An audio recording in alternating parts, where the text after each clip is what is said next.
22 जनवरी को अयोध्या में होने जा रहे राम मंदिर के उद्घाटन को लेकर देश के विभिन्न क्षेत्रों में राम भक्तों द्वारा अनेक कार्यक्रमों का आयोजन किया जा रहा है। इसी कड़ी में राम भक्तों द्वारा राम जी की चरण पादुका, जिसे श्रीलंका अशोक वाटिका से 15 दिसंबर से शुरू किया गया है, आज दुर्ग पहुंची, जहां भक्तजनों ने काफी भक्ति भाव के साथ में दर्शन किए। यही यात्रा श्री राम युवा यात्रा के नाम से चल रही है और चरण पादुका के संबंध में आयोजकों ने बताया है कि यह चरण पादुका श्री राम जी के वनवास के दौरान भगवान राम ने जिस जिस स्थान पर वास किया, वहां से उनके चरण रज लेकर, साथ ही पावन नदियों का जल लेकर भगवान राम और सीता माता की चरण पादुका बनाई गई है। यह यात्रा राम वन गमन पथ के मार्ग से होती हुई 22 जनवरी को अयोध्या पहुंचेगी। इस यात्रा का मुख्य उद्देश्य जो लोग 22 जनवरी को अयोध्या श्री राम जी के दर्शन न करने जा पाएंगे, उन्हें श्री राम जी की चरण पादुका के दर्शन कराना है। कितने संघर्षों के बाद ये आज का जो दिन मिला है हिंदुओं को, उसके बारे में क्या कहते हैं? वास्तव में हमारे यहाँ भारत की परंपरा ही बलिदान की परंपरा रही है। भारत सदैव अधर्म से लड़ता रहा है, अन्याय से लड़ता रहा है। ऐसी अवस्था में हमने ये कितनी बड़ी विडंबना है कि जिनका ये देश है, राम का ये देश है, राम हमारे प्राण हैं, उनके लिए इतनी लड़ाइयां लड़नी पड़ी हैं। हम सब जानते हैं विगत 500 वर्षों में जो और हमने लड़ाइयां लड़ी हैं, लगभग 67 लड़ाइयों का ये परिणाम है कि हमारे प्रभु श्री रामचंद्र जी अयोध्या में अपने यहाँ विराजमान होने वाले हैं।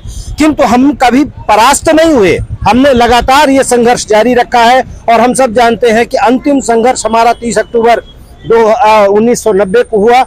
आज ये जो सब हमारे सामने जो परिणाम आया है, ये कुशल नेतृत्व के कारण से, और जो आज भगवान राम अपने स्थान पर विराजमान होने वाले हैं, ये उन दिए गए बलिदानों का परिणाम है।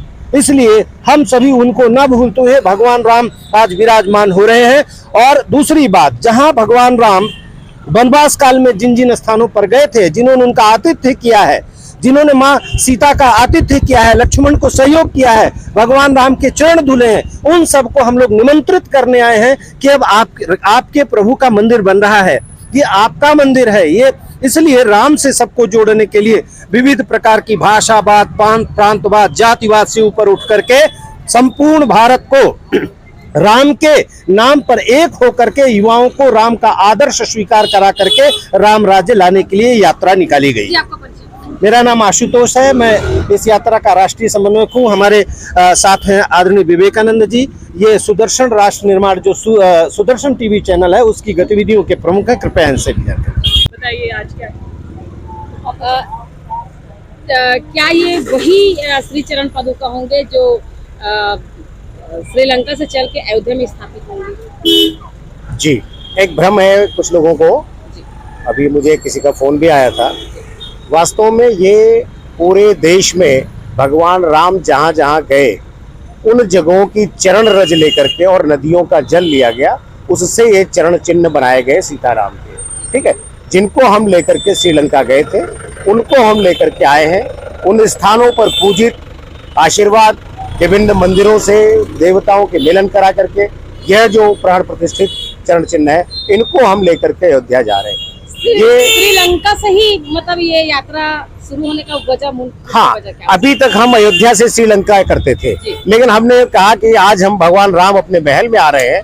अब ये राम राज्य की नींव पड़ रही है, तो वनवासी राम अब नहीं रहे, अब राजा राम है। तो राजा राम तो श्रीलंका से अयोध्या ही आते हैं, अयोध्या से लंका वनवासी राम जाते हैं। और इसलिए हम राजा राम जो है उनका संदेश लेकर के पूरे देश में जा रहे हैं। उनके जो सहयोग किया, उनको हम धन्यवाद दे रहे हैं और उनको निमंत्रित करते हुए अयोध्या के मंदिर के उद्घाटन कार्यक्रम में उन सबको हम बुला रहे हैं। और राम राज्य की नींव आज से पड़ रही है, ऐसा हम मान रहे हैं। युवाओं को, देशभक्तों को, देश को चलाने वाले नेताओं को, सबको राम राज्य जो है उसकी तरफ बढ़ना चाहिए। यही संदेश यात्रा का है। जी, परिचय।